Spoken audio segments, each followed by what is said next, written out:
O'Brien is the type of person you hope you'll never have to meet. The deceptiveness about him is what makes him as cold as ice. It's not that he tends to lie. It's that he won't bother telling you the information that you need to know. That's because he's an inner party member who is seemingly tasked with a specific job: to weed out the clever types who think they're going to beat the system. He's been studying Winston for 7 years. It should come as no surprise that when the poor man finally gets a girlfriend, he moves in to step up the action against him. It begins with an invitation to his flat, followed by instructions to read a specially constructed book that he, himself, had assisted in its creation. Winston is marveled by these developments. But it's no use. It's all a ruse. Reality sets in when he finds himself detained, and it is O'Brien who comes to pay him a visit. But it's not meant to be a friendly visit. O'Brien is there to carry out his duties on behalf of the party. The last we see of O'Brien, it's in service of a job well done. And it's for Winston to live out his days with a new outlook on life, with entire devotion to Big Brother.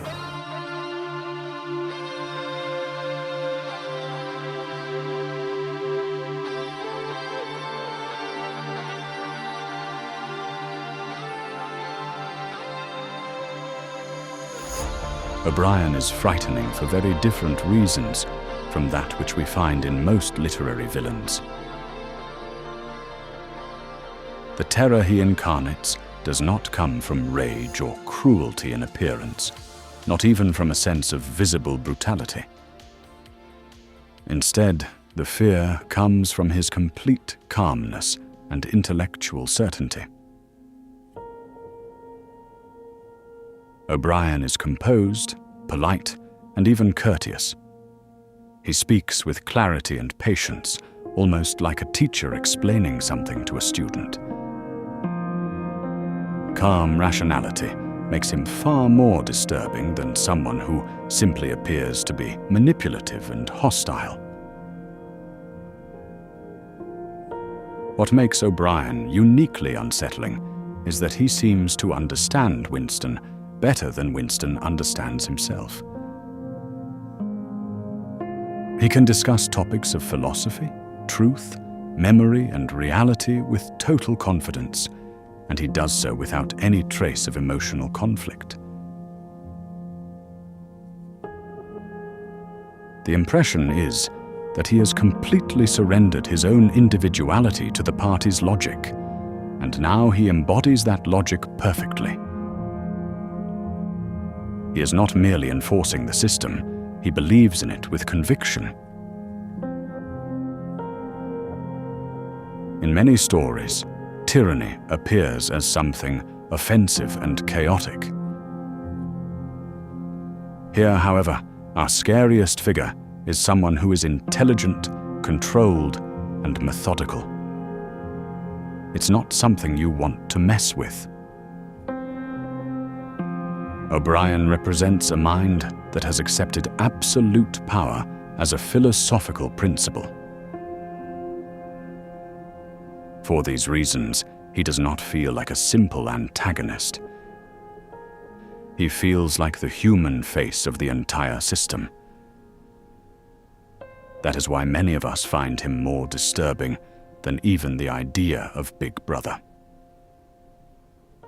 Big Brother is distant and symbolic, but O'Brien is present, articulate, and personal.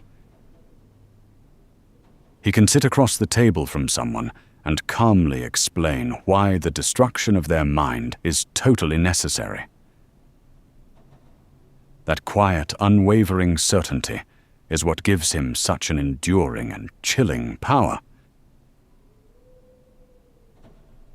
To judge whether or not O'Brien is a psychopath, we must consider both the clinical meaning of psychopathy and the narrative role that he plays.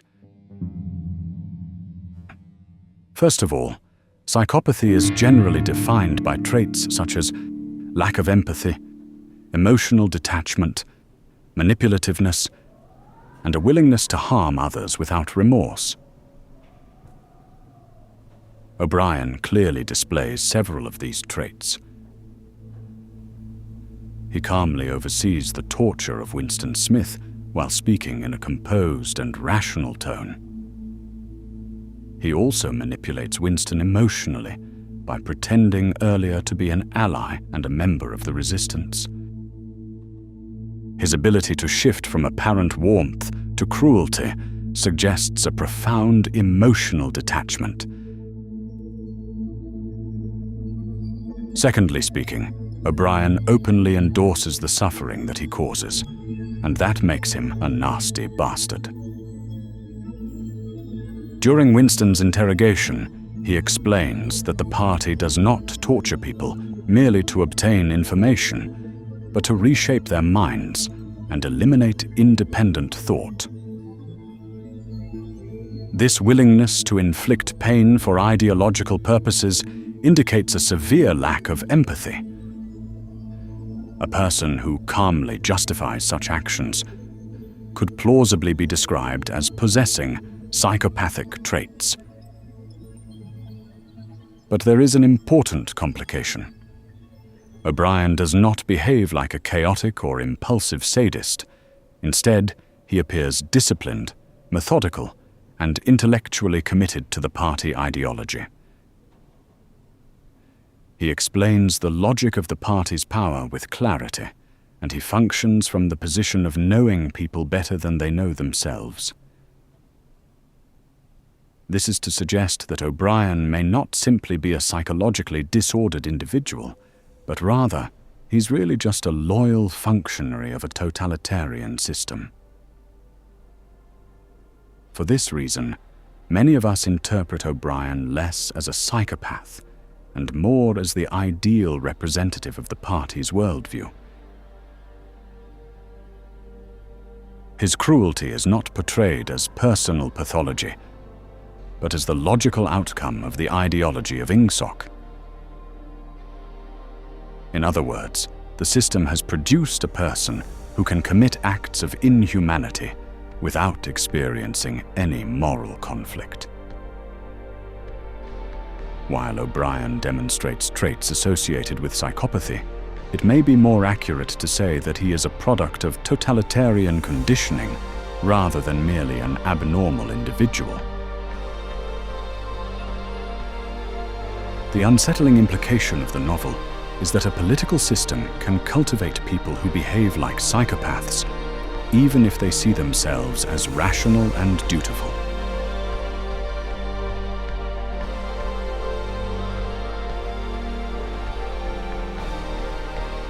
Orwell's narrative is unusually explicit in the description of O'Brien's method of operation. The notion that he was directing everything. What happens to Winston Smith is not so much chaotic brutality as it is a carefully engineered program designed to rebuild the mind. What we learn of is a three-phase process that is used by the party to rehabilitate its members. And as we learn from Winston himself, the process is one that takes an undetermined amount of time that could extend anywhere from weeks to months to years if necessary.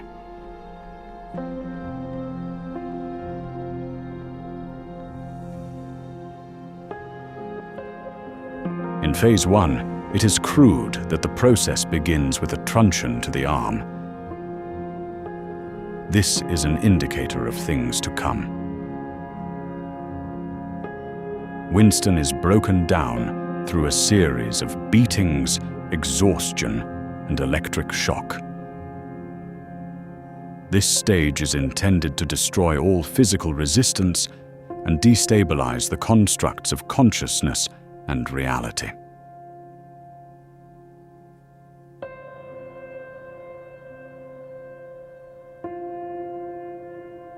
Phase 2 is cruel for the duality of the process, where O'Brien comes off as both a tormentor and a kind of understanding mentor. Winston, in his weakened state, is subjected to interrogations and lectures intended to confound a person's ability to judge their perceptions.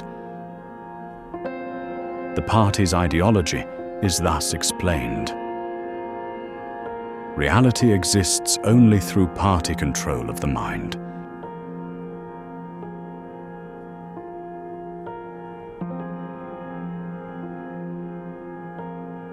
Phase 3 is where Winston must internalize what he has endured. It is not enough for him to obey, he must genuinely believe. This is why the torture has alternated between pain and calm conversation. What we find is that the party's aim is not mere confession. In fact, O'Brien explicitly states that confessions are irrelevant. The real objective is the control of perception, such as coming to believe that 2 + 2 = 5. It is about isolating the individual mind, where things like ambition have been obliterated from the heart. The destruction of private loyalty is essential, as we've seen in Winston's dismantled love for Julia. And there is the reconstruction of a detainee's identity, which primarily concerns an established love for Big Brother. The lasting technique involved with the acceptance stage concerns a detainee's exposure to Room 101. This is where each individual must confront their deepest fear, lest they stubbornly persist in the notion that they can somehow outsmart the system. The disturbing precision in these chapters serves a literary purpose.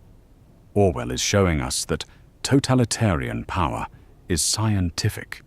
It studies human psychology and uses it deliberately. Torture in 1984 is not sadism for its own sake. It is the political technology of mind control. This is one reason that Part 3 feels so chilling. The party is not merely punishing Winston, it is re-engineering him from the bottom up.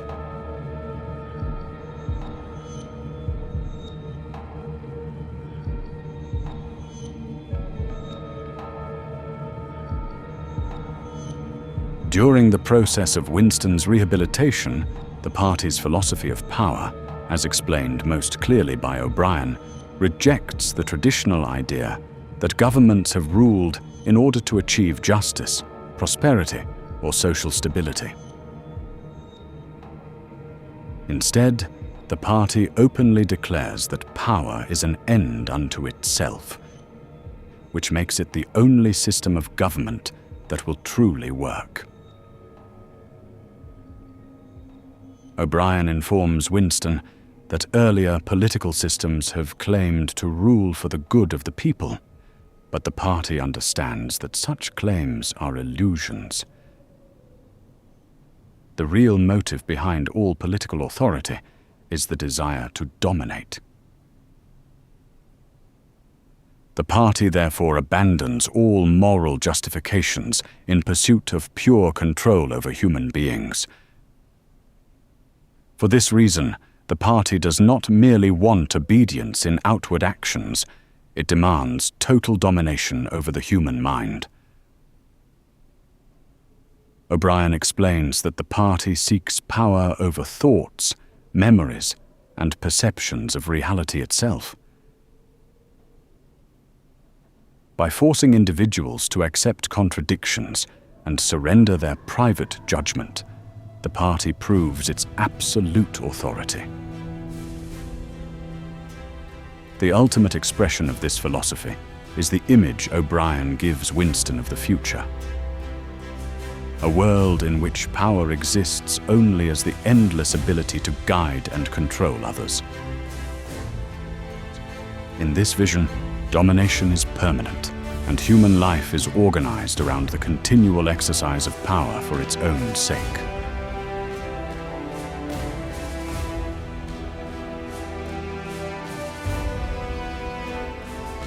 As we have come to learn, O'Brien is a shrewd, hellish figure who represents the brazen intellectual face of totalitarian rule. Unlike the unseen bureaucrats of the party, O'Brien is visible, and he is calculating, and he is frighteningly self-aware. He does not pretend that the party seeks justice or to provide happiness. Instead, he openly admits that its purpose is to amass power itself. Through his conversations with Winston, O'Brien becomes the voice through which the party exerts its working philosophy. He is not merely someone who tortures, he is a teacher of domination, carefully guiding his subject through the process of psychological destruction until Winston finally comes to accept the party's reality as his own.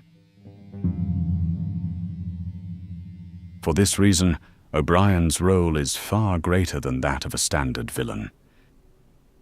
He serves as the embodiment of a system that George Orwell had wished to expose, a political order that seeks not simply to control behavior, but to conquer the human mind. O'Brien's calm certainty, his intellectual clarity, and his willingness to destroy another person's identity demonstrate how power can become detached from morality altogether. By the end of the story, Winston has been broken, but O'Brien stands unchanged, a perfect servant of the party doctrine. In him, we see the cold possibility that tyranny does not always appear chaotic or irrational. It can also appear intelligent, it can appear confident, and it can be entirely sincere in its efforts to corrupt and contain the human soul.